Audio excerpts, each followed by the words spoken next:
জরিমানা টাকা তোর ছাড়ে দিব, আদারওয়াইজ থানায় নিয়ে যাবো।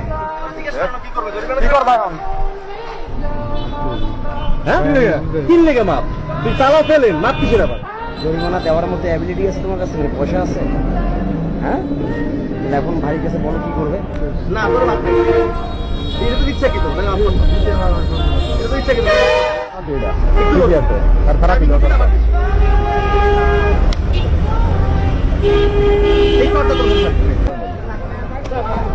ভাই থাক, আর মারেন না, থাক ভাই যান।